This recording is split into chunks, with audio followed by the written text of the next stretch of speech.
Hello friends, welcome to Sanjay classes. Bharat का संवैधानिक विकास, इसी को आज आगे बढ़ाया जाएगा।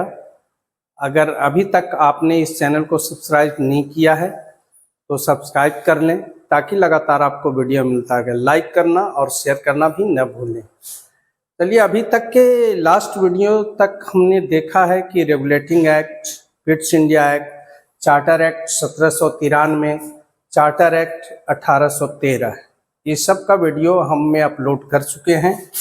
आज चार्टर एक्ट 1833 के बारे में हम लोग करेंगे।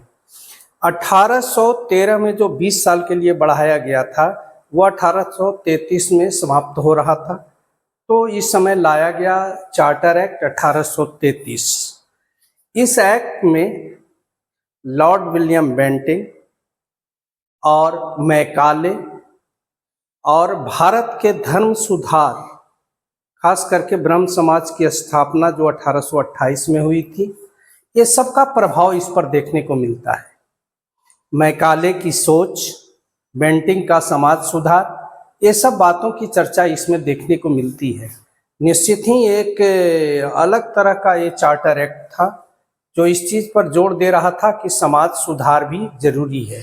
साथ में मैकाले जो उस समय चाहते थे कि रंग रूप में भारतीय, लेकिन वो दिल से अंग्रेज हों, अंग्रेजी शिक्षा पर जोर देना, ये सब इनका उद्देश्य था। इसी उद्देश्य को लेकर के इस समय एक अलग तरह का ये चार्टर एक्ट पारित किया गया।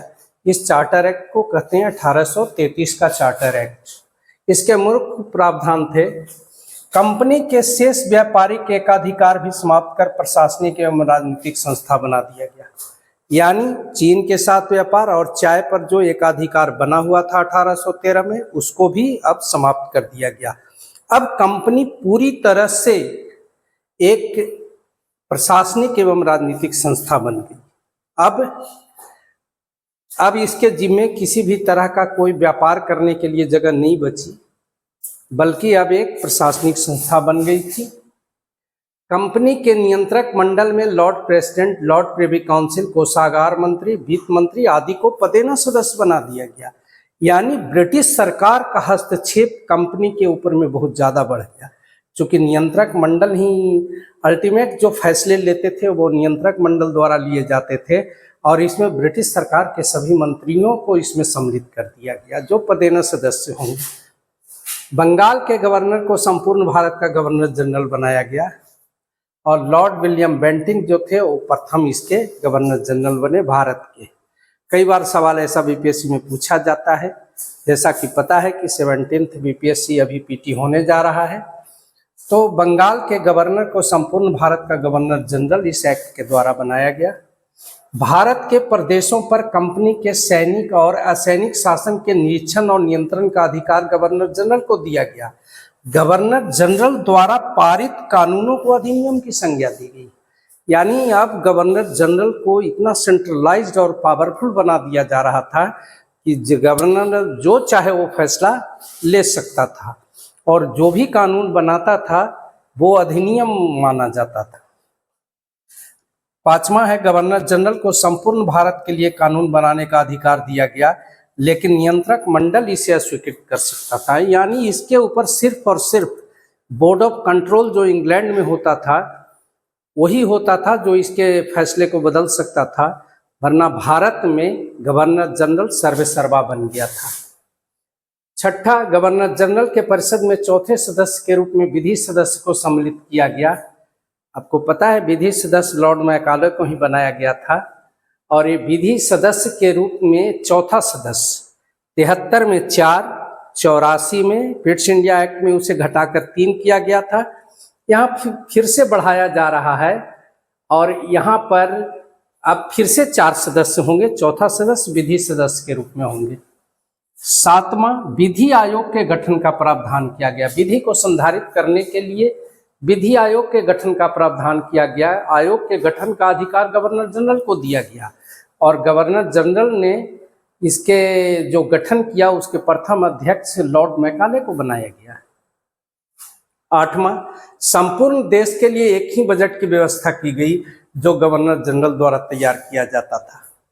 अब संपूर्ण देश के लिए एक बजट होगा, सारे जो आय व्यय का ब्यौरा होगा वो एक बजट के द्वारा होगा और ये बजट गवर्नर जनरल द्वारा तैयार किया जाएगा। भारत में दास प्रथा गैर कानूनी घोषित किया गया और इसी के फलस्वरूप 1843 में दास प्रथा का उन्मूलन कर दिया गया था। इस समाज सुधार के रूप में एक बहुत बड़ा कदम माना जाता है। कंपनी के प्रदेशों में निवास करने वाले भारतीय या ब्रिटिश प्रजाजन को धर्म, जन्म स्थान, मूल वंश या रंग के आधार पर कंपनी के अधीन पद धारण करने के लिए अयोग्य न ठहराए जाने का प्रावधान किया गया। यानी अब जो है भारतीय भी वो पद धारण कर सकते थे जो अंग्रेजों को प्राप्त थी। यानी धर्म, मूल वंश या जन्म स्थान ये सबसे अलग नहीं किया जा सकता था, अयोग्य नहीं ठहराया जा सकता था।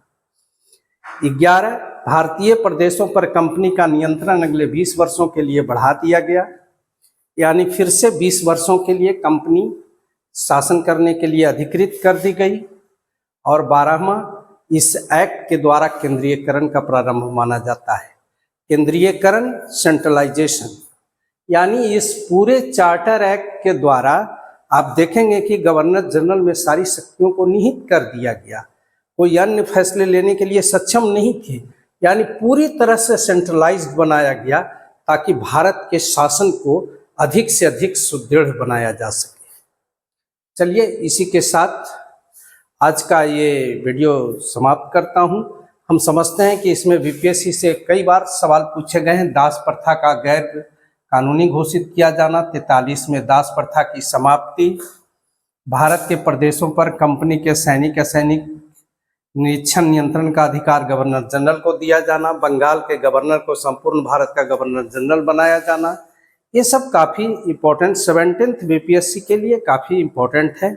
या अन्य किसी भी कंपटीशन के लिए जहाँ पर भारत के संवैधानिक विकास से सवाल होते हैं तो निश्चित तौर पर इससे एक आध सवाल पूछा जाता है। अगर सब्सक्राइब नहीं किए हैं तो चैनल को सब्सक्राइब कर लें, लाइक करें, शेयर करें। Thank you.